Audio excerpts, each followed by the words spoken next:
That's Hey better. everyone, and welcome to episode 2 of the Coaching Collective podcast. I am one of your hosts, Paul Blackford, and this is my co-host, Ed Hamilton.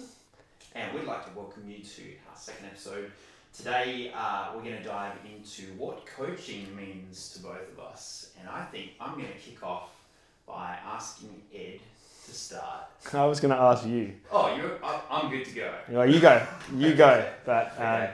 let's get straight into it. All right, cool. So I think like when I started to think about this question, I really started to go back to the start.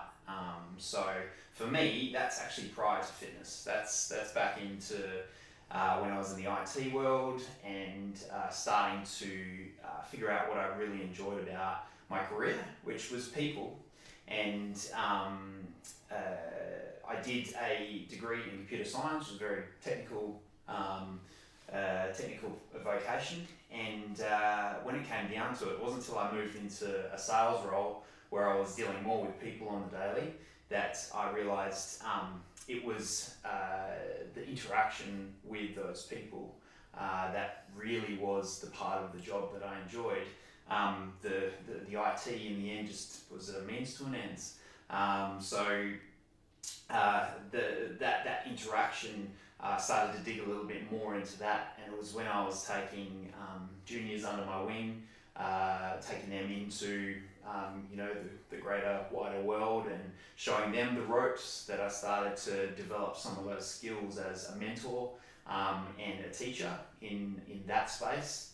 And also with my clients as well, in an IT world, when you're the IT guy, as I seem to be for the collective, people lean on you for knowledge and learning and help, and being able to provide that was very fulfilling in that space.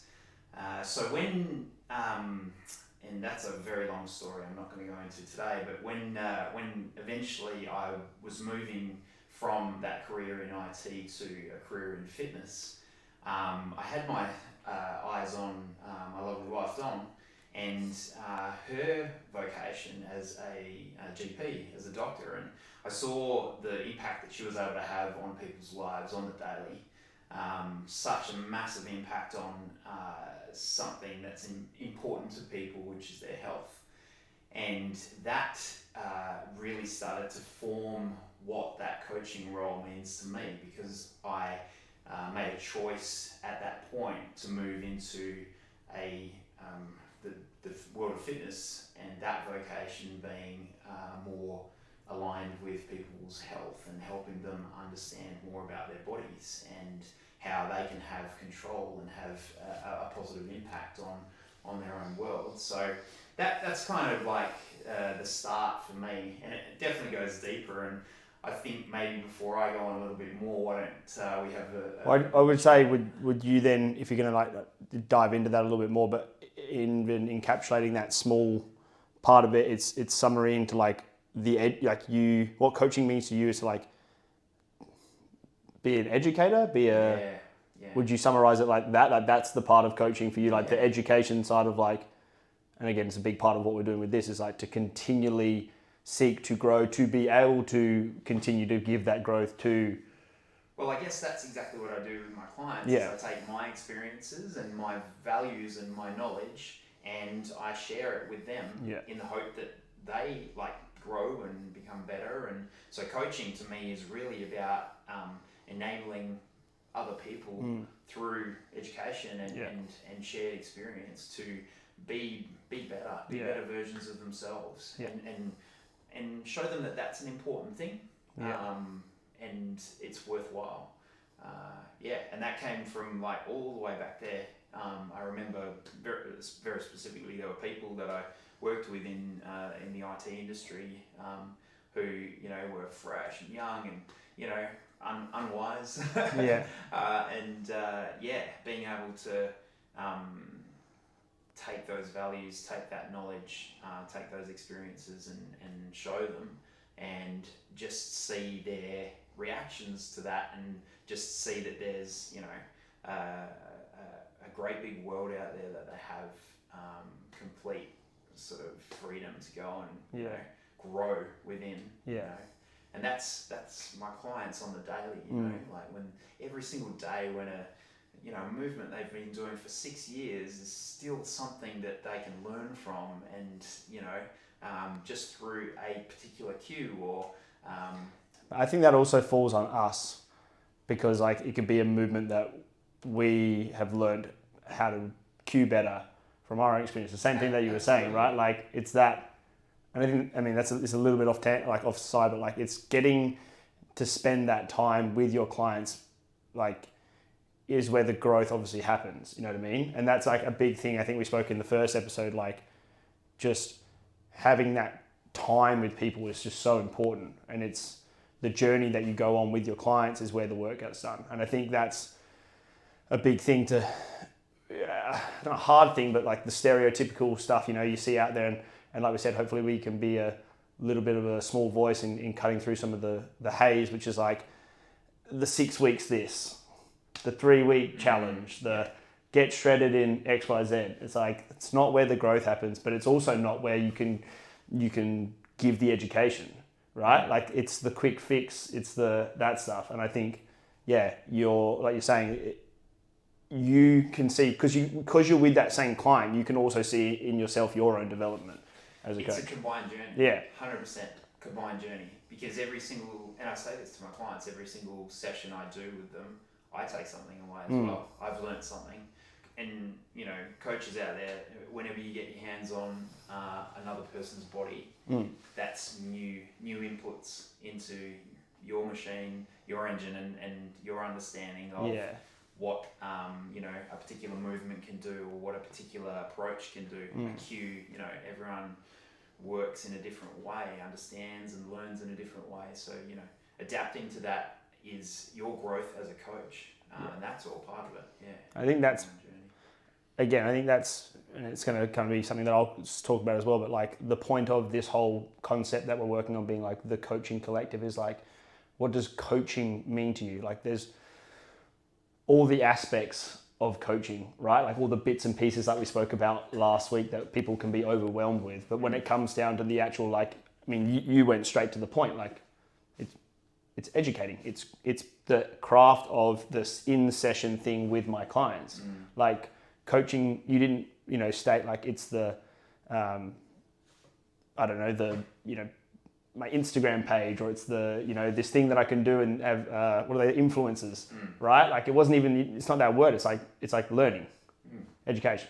Yeah. Like, I think that's such a cool thing that obviously we click on that a lot, but it's such a good, cool thing to share, but also start to share and really push that voice of like, there are so many good coaches out there. There is just like, never say good coaches, like I put up in the original, post on our Instagram, it's like, there is a community of people out here that are the same.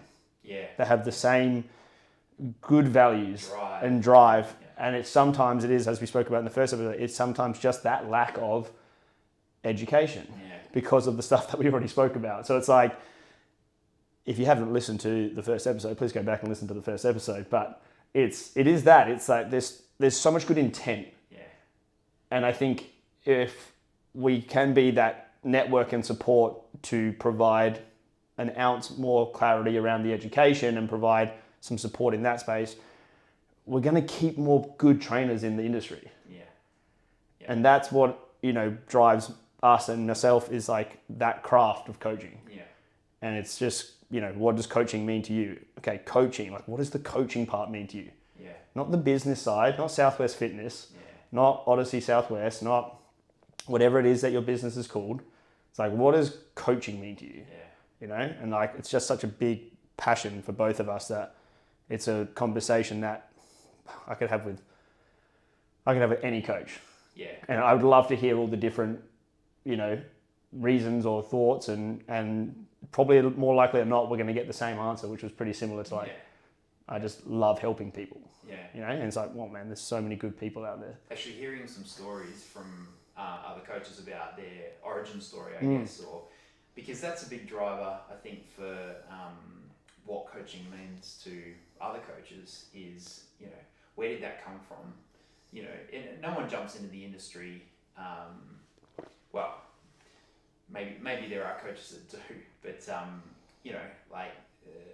the drivers to get you to go and help someone in the way that we want to, that we enjoy, and that connection with that person, and seeing the results when they get it, and when we are able to actually nail it, is just that's the reason why. Like that's what it means to be that coach. Is like all of those positive things. It'd be I'm sure there are coaches out there who are not aligned with that, and there'd be other reasons why they do what they do. Yeah, and that's the thing. It's like any job. It's like there's some jobs that it's just the pay, like it's the check or it's the hours that work, and it's that, and we get that, and that's also totally fine because we don't know the rest of that story. But I would say, the large majority and the thing that we want to touch on with this intent of this community is to like hear those stories. Yeah. Right. As simple as something as like, even the start of this, what we've done so far, like getting on the Instagram and speaking to a couple of people that I haven't spoken to in so long, like, and just networking again. And people, even in the short term that we've been doing it like less than a week, it's been really nice to see and get some responses of like, this is a really cool initiative. It's something that felt like it was needed to be there, but it's nice to actually see some like tangible stuff with it. And I think, I'm excited to just continue to like build and dive into it so that we get to share more of these stories that are out there that a lot of people don't know about. And we don't even know half of them. I can't wait to hear some of the stories that people will have and around their like coaching journeys and what it means to them and why they do it.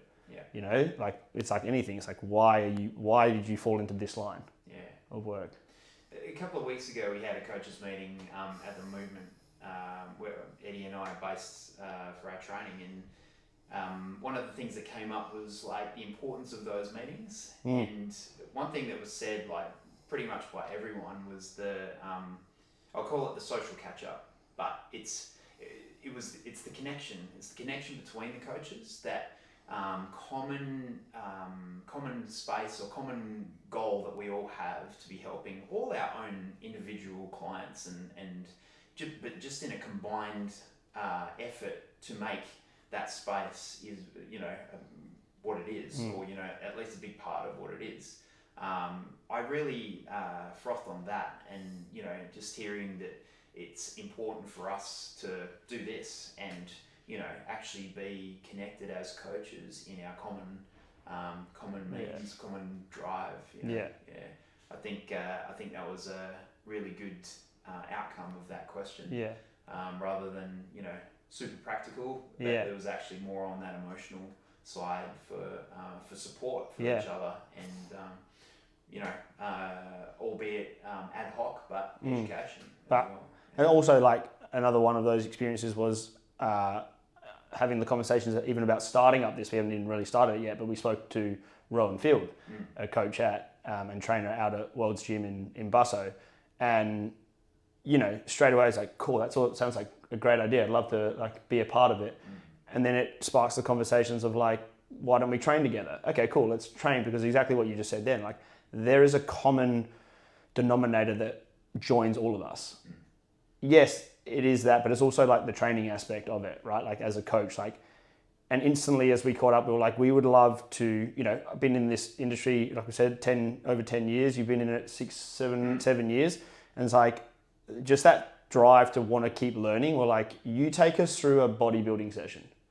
And like, it was so cool to just have someone, I know you know him from before, but I met him twice. And for me, it's just like the ability to have that common language and feel connected to someone because you're just doing the same thing. Like just talking nonsense over a set of hack squats. Like, tell me your intention. What's the purpose here? What are we trying to do? And then like, from that, we still take so much away from that into the sessions that we have now. That one session. And right? Yeah, and it was a blinder. Yeah, it was so good. It was so good. The aftershocks were days. My legs were just numb. You were sore. I just felt like my legs didn't exist. But like, think about something new that we're getting into, which is that hypertrophy space, and trying to actually make something of that, and then take someone who's arguably it's almost like a second career for him. He's on the stage and he's actually pushing towards those competition goals, and that's his bread and butter. That's what he's trying to do. And like you said, to get the lessons from the expert. This is how it's done, boys, and now we can take that. Yeah, but also like just how open he was to sharing. Yeah. And it's just all this stuff timing and like nicely like coming together. But I think the timing of this is really, really apparent that like there are, like I said, there's so many people out there that have endless amounts of information who, live in a small place like Bustleton that don't get to be known for maybe the quality of their work, or like maybe don't have the best platform, because as we said last time as well, like maybe you've got this amazing coach who doesn't have the savviness with the other side of like the business side of things, right? Like they're not on Instagram, or they're not doing this, they're not doing that. And like, even if we can shine a light on that, like I get it, maybe they don't want to, maybe that's like why they're not doing it, but there might be someone out there that like we can support and help just through this networking and giving a voice and sharing a story that we didn't even know existed. Like I said, like I only met Rowan twice before we trained together, but it was like we were good mates, and we could just like, he was like, cool, when do you want to train next time? Like, great, cool, now I've got another training partner. Awesome. And I get to like do the thing that I really love doing, which is training, and get to meet people through that. And I think also it's like, I say for me, like not being necessarily the most extroverted person, being in that sanctity of our like safe space within the gym, it's really nice to just like be able to have that common language, reach out and just like, like go for it, just send it. Do you have some sort of stepping stones that you remember from your journey, your 10 years that have either shaped or changed the way that what coaching means to you? What coaching means to me? Yeah, I think I was pretty. I think it's just like like you how you lead into it. It's like for you from the IT thing, like I said, like when I was onboarded, I came out of Cert 3 and 4, and I was a gym instructor at Lord's Recreation Gym in Subiaco, so just doing that. I didn't do PT there, and then I was one of the guys over at Range of Motion. So at the time, Range of Motion, owned by Dan Williams, was running out of a squash court. So we literally had like, I can't even remember what the square meterage was, but it wasn't very much. It was a squash court plus a little bit of extra room at the front to do. And I remember popping my head around, and I would like go from like, doing my bodybuilding training and like thinking I knew some stuff to like going around these guys just fucking lifting the biggest weights and like stones and all this cool stuff. And I was just like, whoa. And then I met Steve Bray and just got talking to a few people, again, similar to networking. And next thing you know, I started working at ROM under Dan, and that was huge for me in terms of just like his passion for teaching. I think really had a big influence on me, because you almost I didn't know another way. And that really has stayed with me, I think, through my whole time, because everything we did in that 5 years of being at ROM was like, okay, we're like problem solving all the time, right? Like it was constantly from the background of Dan of like exercise, phys and injury rehab. It was like, we're going to use this stuff that we do in the gym to address dysfunction. And that's just bled into, like I said last episode, like everything that I've known how to do, and really like, not I said the only lens, but the biggest lens that I've probably looked everything through. So I think it all is dependent on onboarding. And so for you saying, like yours was from the IT space to noticing in the IT space that you enjoyed helping people, and there was that connection that's like, well, I'd like to do that more. And then it's like finding people that you can connect with, and then like the fitness industry kind of fell in. Whereas like for me, I fell into, again, coming out of the Cert 3 and 4 being like a little bit at unease, like not really sure and not really confident as to like what to do and where I was going and who I was going to be and what kind of trainer I was going to be. And then, I felt very fortunate to be taken under the wing of Dan and all the other trainers, Bryn, who else was there? Donnie, Gregson, Steve Bray at the time, like so many, Niall Ryan, like so many good trainers. And it's just like, I think I was just very fortunate that that was my onboarding process. And it just, so for me, coaching, what does coaching mean to me? It means to be that educator, to be that provider of solutions to problems. Problem solver. And that's just like bled into everything that I do now. For all my clients, it's I heard that a couple of times through that story. Problem solver. Yeah. Problem solver. If I watch you operate in the gym now, you know, coaching is problem solving, and like you're very good at it. And I know I can speak for other coaches in the gym as well that like learning from you and even just watching you and how you approach that problem solving is it's really cool. Yeah. So whether that has meaning for you definitely has big meaning for me personally, and you know, being able to be that problem solver, because inevitably that's what we're trying to do, right? Yeah. We're trying to get in front of people with a problem, and we're trying to get to the other side of that. Yeah. And that's just niche down from, like we said last week as well, niche down from all the areas that we said, you know, you're trying to problem solve a bunch of stuff at the start. Like this person just wants to get fit. This person wants to lose weight. This person wants to get jacked. This person wants to get super strong. And you're just like, oh my God, I got so many problems. Whereas like now, and through that time and dialing into one place, it's like, yeah, it's consistent because I've niched down to like, okay, now I've got my systems as how to like solve this problem. And in the background, then it's like the continual education stuff, as we spoke about, to like get better at solving that problem, right? But then like, again, I had a new client start with me last week. And at the end of our like onboarding process, it was like, and what about my nutrition? And I just said to him, like, I'm not your guy to talk about nutrition. Like, I don't like, and hopefully that brings value, like trust into the stuff that when I do tell you the stuff that I know, it's because I feel I know, and I feel like I've had practice in it and seen results and can be confident in the thing that I'm going to provide.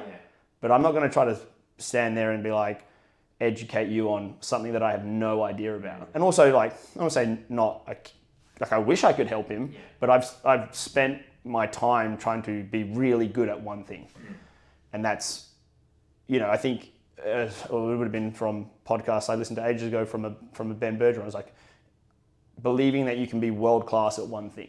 It's like the whole like Michael Jordan's, Kobe Bryant's, right? Like there's the quotes, you know, as Kobe Bryant's like, I'm not the best dad, I'm not the best this, I'm not the best that, because I'm trying to be world class at one thing. Now when I say like, I'm not going to be the best at it, I'm meaning like the intention for me is to be really, really, really, really, really good at one thing, knowing that I'm sacrificing other areas of being to help people, but at the same time understanding that I'm taking on really high value problems for people that, as we said before, maybe haven't been able to be fixed or able to be improved over an extended period of time. And those are the people that kind of, like I said, were in the same boat as me, where they kind of lost hope. And I think it's full circle. Like we said, like, what does coaching mean to me? It's like, well, that is so important to me because I went on my own journey of having to learn how to deal with my stuff, my back pain, my recovery, my journey out of that, how strength and conditioning came into my life. And then, you know, going to ROM, finding Dan and the other trainers, and then just building on that over the extended period of time of 10 years. So for me, what does coaching mean for me? It's to be that thing for that person that's coming to see you for that thing. And I think that's really good. That one thing that you can be really good at, and that person can go like, and it's the same thing, you know, like a physio or a chiro, like it's scope, I guess is the best way to put it. Like scope of practice. At the end of the day, if people are coming in and they want to feel better by moving, then I think it's a large responsibility on the coach to understand movement. Because that's what they're coming to you for, right? And even if it's not in the realm that I'm working in of like clients with pain, but like we all use the same methodology. So I think there's a big ownership, like I said, to understand that methodology. Like we said, exercise selection, loadability of exercises, reps, sets, periodizations, accumulation phases, intensification phases, if you've got clients that kind of need those as they're going, right? And how to have a game plan for your clients, or how to build systems for clients that you come in that may be the same or similar, or, you know. And just the fact that like this stuff is actually, you know, we're in the industry, the knowledge is available, it's actually pretty simple. When you boil it down, it's pretty simple. It doesn't mean it's easy. No. It doesn't mean that we don't stop learning. We don't stop learning new things and whatnot. By simple, I'm not lowering our vocation or our industry at all. But I think a lot of coaches out there, they get stuck with it's complex. Without taking a breath, without just hang on, back up. Let's just actually think about, and I'm thinking about your lecture from last week, let's have a look at the structure of the hip and let's break it down to its component parts and understand that a muscle moves two bones towards each other. And now let's think about how that all fits together in relation to the mechanic of that hip. And now let's figure out how that works in relation to any dysfunctions. And, it's piecing those bits together and understanding that there is a way, and you may not have all the information about all the pieces just yet, but take that breath, listen, connect, learn, share. I think that's a good point as well. Like the more you can understand the complexity of it, like the human body being very complex, the simpler it gets. It's like the simpler you choose an exercise based on your understanding of what you're looking at and what you're seeing. When you're just like, I don't know, I'm trying to keep it simple because I haven't stepped into that space. Simplifying a complex system. Right, simplifying a very, as because it is. You piece it all together. It's like, as a shallowism is we're monkeys with universes for brains.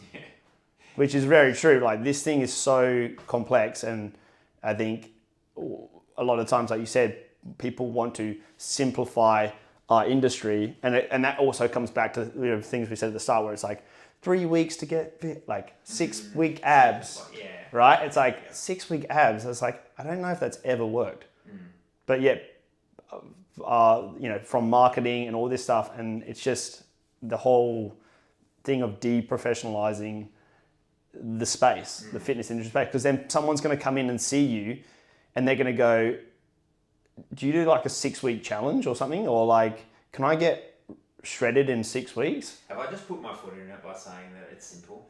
Maybe I have. That's not what I meant. Well, I think it's that is sometimes like the thing where people were like, it's simple, just like push, pull, squat, hinge, carry. It's like, yeah, okay, cool. That's great. And like, that's a great place to start. Yeah, absolutely. And then it's just like, remember, and this is the thing, like, you don't know everything. No one knows everything. So what will get your client from A to B won't get them from B to C and C to D. And that's the thing, right? So if you stay in a realm of like, this has worked for me, and then because you've got good client retention and you connect with your guys and that, they can stay with you for like a sense of loyalty, which is good. But there will come a point where it's like, I'm not getting the results that I wanted, or I'm not getting the results anymore that I wanted. And it might just be the connection that they still love. And that's all good. And that's all part of coaching. I'm not saying that that's not part of coaching. I'm just saying, for me, what coaching is that ability to solve that problem for that person. And that problem might be connection. Great. Awesome.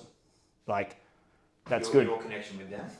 Their connection with me. They might find it really hard to come in, and there was a big thing coming to the gym was huge, but they find that 2 sessions a week that they come with you and you're their person.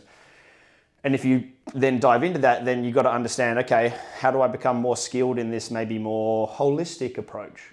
Like, I need to understand about, like again, we'll reiterate it again, like an OPEX is great for that, because it's like, they're going to talk about lifestyle. They're going to talk about, all the health factors. They're going to talk about, give you a great pattern and starting place for building out programs, right? You're going to hit it from all angles, which is really cool.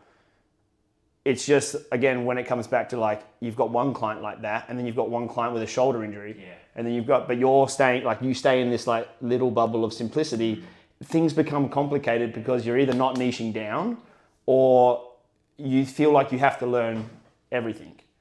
And that's the tricky part. I think that's the hard part. And again, like all these conversations are just about trying to shed some light on our own experiences and what we've seen within the space over, an extended period of time of doing it. And I think the best thing I've seen from my experiences is when people just know who they want to work with, and then serve that person really well by spending your time educating yourself on that thing that that person wants. Yeah. Because at the end of the day, like if you can all be the best at like that one thing, great. There's such a variety of people out there that are probably going to need that. Yeah. You know, there's not a shortage of people. And I think, we can get caught up trying to be everything to everyone. And like I said, I was asked for nutrition advice and I refused to give it because I'm not going to tell you a lie. Like I'm not going to give you advice, you know, that I don't believe in myself, you know. But I think as a coach, like I said, it was coaching to me. As a coach, it's like try to find that, and that comes with time. That's the hard. This is the whole like catch-22. Like it just comes with time, or it comes from, like we said, our own personal experiences. Yeah. So for you, like coming in as a little bit of an older coach, having your experiences outside, and then when you stepped in, you were like pretty, you know, you had something that you knew that you wanted to do. Working with people, great. That's pretty vast. Yeah. And then like in a shorter period of time, you know, and I say short period of time, like 5-6 years being in the industry, relatively short. It's like, cool, now I like working with people who are like me. Yeah. 40 plus who want to bulletproof their body, and I'm passionate about it because it's something that I've been through and I've niched down, and I've now my marketing skills, and you know, you doing like work with propane, and it's like everything was honed, and you showed me all the systems that you've done, all your marketing and, you know, social media, and I'm just like, man, that's so cool for what you're trying to do. Yeah. And then it's like we spoke about it like earlier today. It was like I've had 3 or 4 new clients over the last couple of weeks, and I'm like, they were all just referrals. So good. And it's just like, cool, for me, that's... Do I need to market? Yeah, do I need a market? So maybe not really. Like my social media isn't the thing that brings me in, you know, new clients every other week. Yeah. It's just a place for me to share what I do, and this is an extension of that. Yeah. And this is the whole point of this coaching collective, is to like be a part of something bigger than ourselves. Yeah. So like hopefully these conversations can help someone out there that's like feeling a little bit lost, or maybe sitting on the fence and they got to pull the trigger and they're like, oh, I really want to do this, and this is like what I'm passionate about, but I don't know because I've got these other clients. Or it's like, if any piece of advice, and I'm not saying again we know everything, but just from experience, it's like, it's, if you feel like you've got a passion for, like, dive into that. Sometimes I feel like we're building TCC to help us. Yeah. We want all the knowledge of the world to come to us. Yeah. But I mean, light went out. Yeah, that's my light. Now I'm just gonna have to adjust the contrast. Now pause in the dark. But yeah, I mean, if we're gonna sort of wrap up on the question that we had today, which is what coaching means for us, and obviously, like we said, it's a big part of that is education, and then I think a subtopic to that is like dialing in on the education that you are passionate about and that you want to spend your time working in, because then when that's the driver, like you'll always want to keep learning. Yeah. And that's like, again, for me, it's like, how do I serve my clients better? Where do I now need to look in order to do that? Yeah. Who do I need to go and learn from in order to do that? Where do I need to put my attention? And then you're not wasting time. It's the same thing for you. Be like, cool, now I know who I want to work with. Where do I put my time? Where do I put my energy? Who do I learn from? Like, what's beneficial for this category of people that I want to work on, versus just like throwing the kitchen sink at it and just hoping something kind of works. And that continual education is 100% important for me, and I have been accused of being a course consumer, multiple course consumer. I think I feel like I like buying them more so than potentially doing them. Yeah, that's a trap. But you know, there's a lot out there, and you hit the nail on the head in regards to like trying to find the part of the industry that you really enjoy and that your clients get the most out of, you're able to give the most to, and really just dialing that in as your expertise. That's you are the expert. Become the expert. Being an expert in something is awesome. Yeah. Right? Becoming proficient in that thing is confidence and trust then from the people who come to you, and that's big. Like that connection, that trust is a really big part of those people coming back. I would say that's again. probably, in fact, yeah, you just opened my eyes up, and I know I was trying to wrap this up. Again, if you know me, this is going to continue. But Keep talking. But I think You're in the light. Yeah, I'm in the light. It's my time. That's a huge one, actually. Like the trust, and trust comes from doing what you say you're going to do, right? So if you're like, okay, for me, like this is the plan, this is the roadmap, this is what we're going to do, this is the skill set that I've worked on to be able to help you out of this position, and in a span of time when that client starts to see the things that you've said, and even from a macro level to the micro level, coming back to you, briefing the muscle pulls from here to here. When you can go through and tell someone where they're feeling something before they even feel it, or tell them what's going to happen because you understand, like, again, mechanisms really well. And they're like, so when you do X, you're going to feel this. Yeah. And they go, oh yeah, I got that. Like, I can feel that. It's like you're building little micro bits of trust with this person that they can believe what you say. Yeah. But again, if you're like second guessing your queuing, or second guessing your programming, or second guessing, like, they're just like, okay, we're going to see if this works.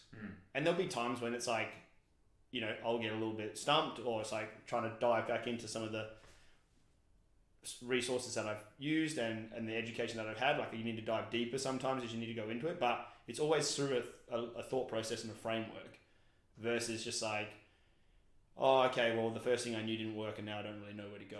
And then it's like the client's just like, okay. But yeah, not to ramble on that, but building trust through that with your clients is just, it's so important. It's so important. And I think you can do that in so many different ways. You can do that through the connection. You can do that through how you make them feel. Right. Yeah. I guess for me, and again, in that with coaching, it's like delivering on the thing you said you were going to deliver on. Yeah. And I guess you can only do that when you niche down. Yeah.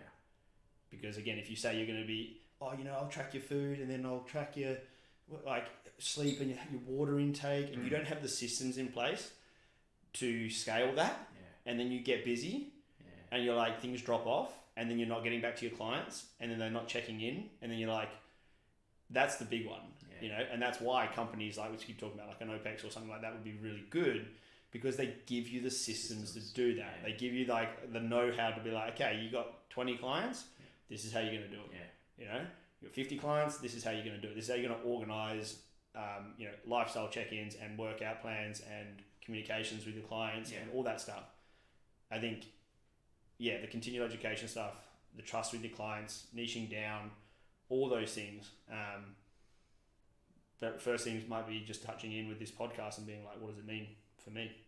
Yeah. What does coaching mean for me? Maybe check in there.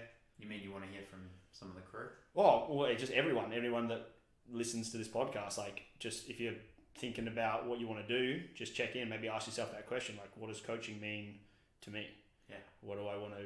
Actually, I think you can leave some comments on this podcast, and maybe if you're just having some thoughts like that, jot it down, like, drop it in there. We'd love to see that. Yeah, message us, DM, touch base. 100%. Cool. You got anything else? No, that was really good. Sweet. We should probably wrap it up. You didn't think we'd be back? Here we are. Episode 2. Yeah. What did they say? I think our first milestone's 20. Let's get 20. They said 1% is 20 podcasts. The top 1%. Was that right? Top 1% is 20 podcasts. You've got to make it to 20 podcasts. All right, let's go. You can help us. So there'll be a celebration at 21. Okay. Cool? Yeah. All right. We'll see you next. Thanks, guys, for tuning in, and we'll catch you next. We'll catch you in a couple of weeks. See you then. Signing out. Peace. Appreciate it.